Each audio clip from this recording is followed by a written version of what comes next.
चलिए अगली खबर का रुख करते हैं। धर्म और राजनीति का मेल खतरनाक साबित होता है, विशेषकर तब जब अपने स्वार्थ के लिए इसका प्रयोग किया जाए। और इसका एक उदाहरण संभल में हुई हिंसा के रूप में देश के सामने आ चुका है।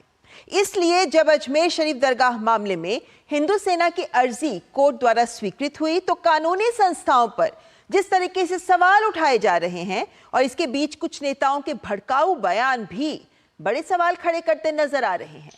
संभल में पुलिस की जांच जारी है। गुरुवार को पत्थरबाजी में शामिल 3 लोगों को गिरफ्तार कर उनके हथियार जब्त किए गए। अजमेर शरीफ दरगाह का मामला, हिंदू सेना की अर्जी कोर्ट द्वारा स्वीकृत। अजमेर शरीफ दरगाह को बताया महादेव का मंदिर। इस मसले पर गरमाई राजनीति।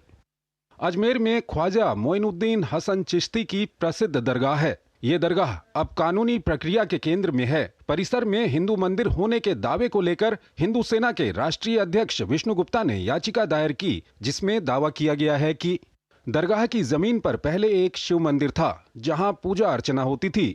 दरगाह के निर्माण में मंदिर के मलबे का इस्तेमाल हुआ था। दरगाह के पास एक जैन मंदिर भी था जिसके अवशेष अभी भी मौजूद हो सकते हैं।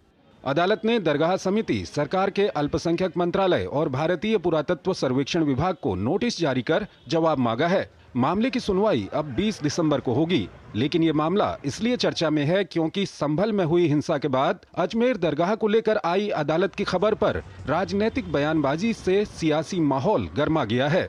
विपक्षी नेता बीजेपी आरएसएस पर हमला करने के साथ साथ देश की अदालतों को लेकर भी आपत्तिजनक बयान दे रहे हैं। 800 साल से दरगाह शरीफ है वहाँ पर।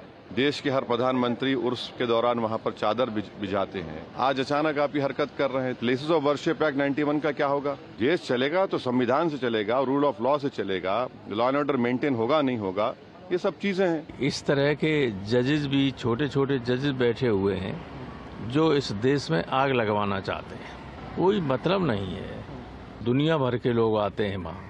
अब उसको विवादों में डालना बहुत ही घृणित और ओछी मानसिकता का प्रतीक है।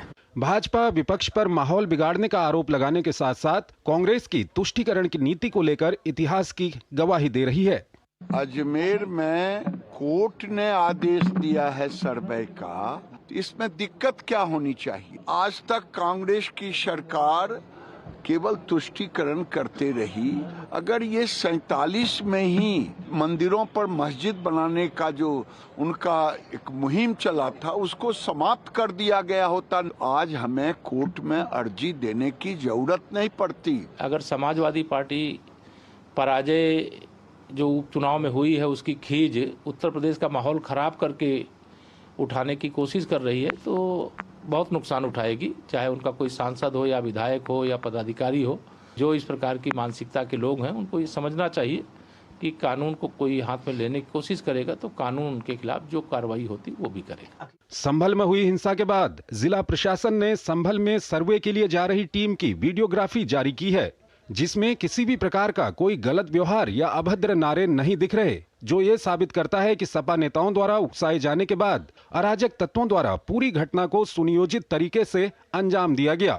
संभल के मामले को लेकर विपक्ष सोमवार से ही संसद की कार्यवाही भी बाधित कर रहा है। यहाँ सवाल सांसदों और राजनेताओं के आचरण का है और अदालतों में विचाराधीन ऐसे संवेदनशील मामलों में आग में घी डालने के बजाय संयम से अपनी जिम्मेदारी के निर्वहन का है, जो विपक्ष के नेता करते नजर नहीं आ रहे। Bureau report, DD news.